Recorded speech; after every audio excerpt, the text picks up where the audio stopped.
everybody watching Blazed and Confused, and today we have Jessica with us, and she's my wife, and we are going to talk about cancer. She has stage 4 ovarian cancer. She's had it for closer to 3 years now. And she wanted to do vlogs on her cancer treatments and how the progression of cancer is going for her, and basically put her story out there to help others. Also, she wants to inspire people to, just because you have cancer doesn't mean you have to stop living. That you can still go out and do stuff, go on vacations, go on adventures, explore, live life, and live a good, happy life, regardless of the cancer or the treatments or how bad you feel. You always pick yourself up. Mm-hmm. So why don't you tell them what all happened to lead you to find out you had cancer? Okay. So the year leading up to when I was diagnosed, I was having like lower back pain. My periods were really irregular, like way bad. And I reached out to my doctor every time I had a problem. And she came back and said it was most likely premenopausal because I was like 41 years old. So we kind of just dealt with that for a while. Then I started bloating up real big, and... Well, not to cut you off, but you also had a pap smear done that came back irregular. It did, and which you cannot detect ovarian cancer with a pap smear, but I had never had an irregular one before that. And so it was kind of like, okay, I have all these other symptoms. This is coming out irregular. What are we going to do? Oh, we'll just check you every year instead of every 3 years. So then I started bloating up real big. Like I looked like I was pregnant.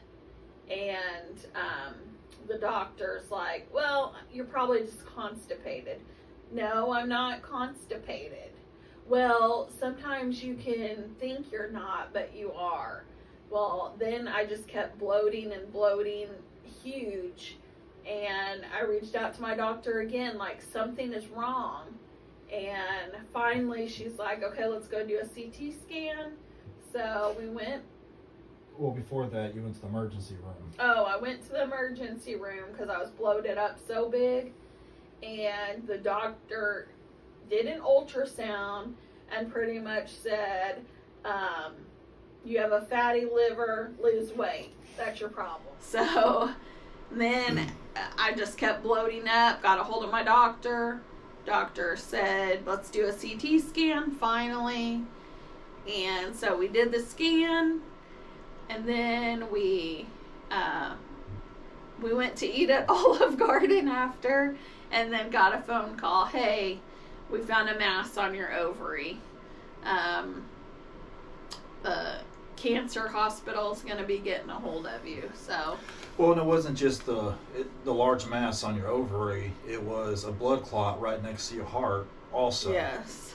So yes. That day she had to start going on blood thinners, getting the shot in the belly. Ugh. Yeah. And then I forget what centimeters that mass was, but it was a large one. It was a big one. Which I'm like, why didn't the ER doctor, when they gave me the ultrasound, you couldn't see a large mass? And the swelling of her stomach was ascites fluid that kept building up, and it got to the point where she could hardly eat anything. And so we were waiting for the cancer hospital to call us, and I had to call and speed up the process because she wasn't eating because of it. And then when she finally went in, they pulled off, 10.6 liters of fluid. The first time, the second time was like 3 point something liters of fluid.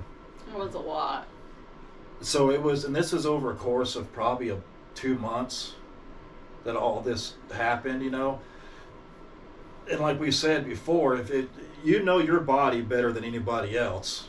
And all these doctors, the emergency room doctors, your doctor, all these other doctors had dismissed everything. Or said you're constipated, you have a fatty liver, you have this. Premenopausal. And instead of looking into it, and I always say, if you're not known to have irregular pap smears and you get one, check that shit out. And if your doctor don't want to, then go to another doctor. Get a second, third opinion. Yeah. Because I feel her cancer may not have been caught in time to not be stage 4, but it could have been caught earlier. 2 months prior to that, had these doctors looked into something. Because when something's irregular, that means not normal. And I kept going to my doctor, like, with every little thing, like, hey, this is wrong. Something's wrong. And, it was just, well. You pay these doctors to do their job. And if they're not doing their job, find a new one. And she did. She ended up finding a different doctor, which is amazing now. But it's taken that bullshit to get to that point. Yeah, why aren't they taking patients seriously when it's like, something's wrong, This isn't right. I shouldn't look like I'm pregnant over here. So that's how it all started. Of course, she went immediately into treatment and stuff, which we'll touch on. We're going to do this and release our video talking about cancer every Thursday.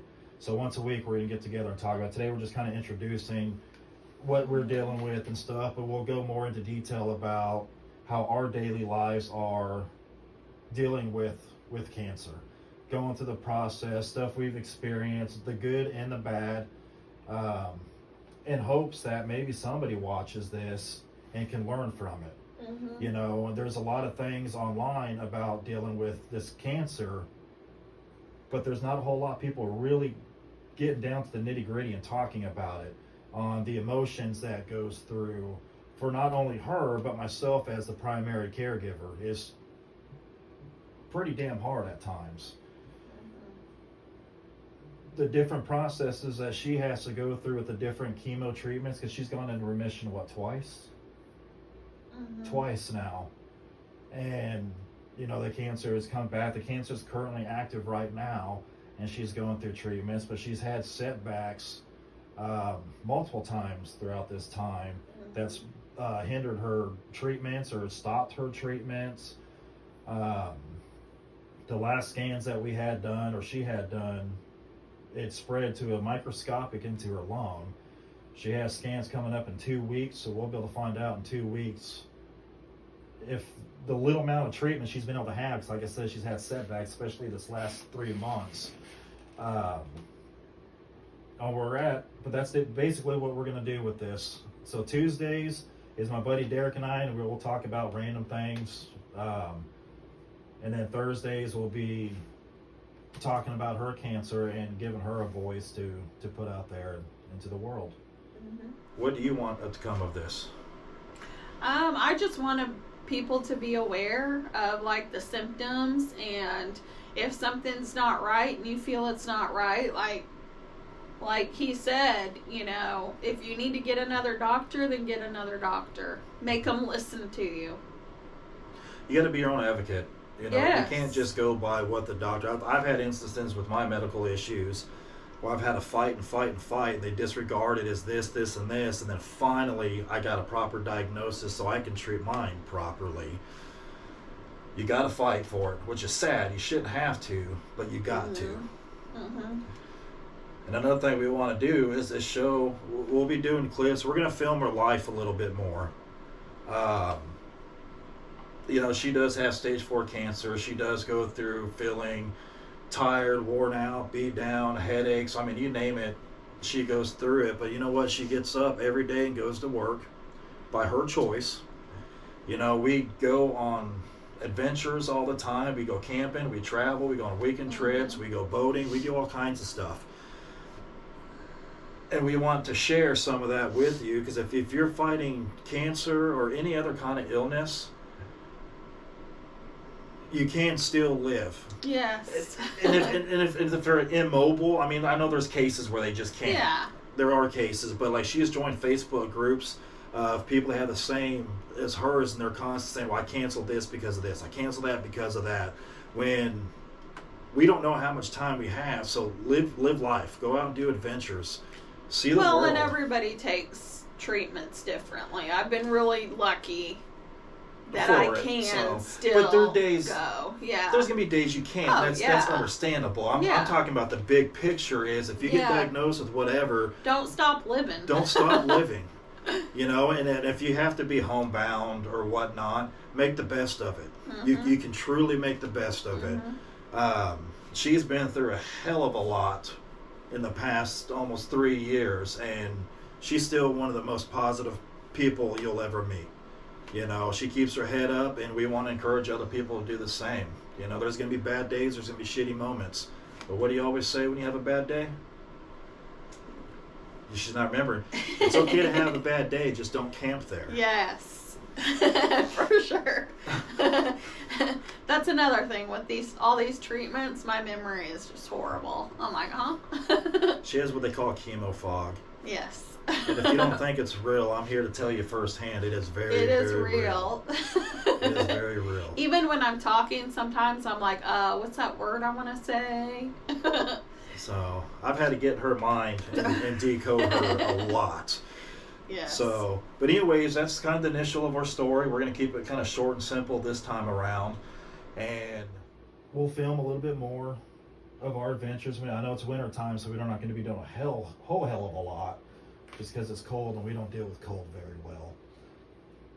But we'll continue on. If you have any comments, questions, if you're dealing with cancer, leave it down in the comments. Let us know what's going on, and maybe there's something we can answer for you, or maybe there's something you can answer for us along the line too. You know, let's build a network of support instead of beating each other down and being negative and depressed. Let's raise each other up and support each other, uplift each other. Live such an awesome life. Like she says, you can find joy in everything, even in the bad. There's always a silver lining. There's always something positive. Is there anything you'd like to add? That's it. Awesome. Cool, folks. Well, thanks for watching. Hopefully you stick around and keep up with the series. Tell your friends if they're dealing with hard times.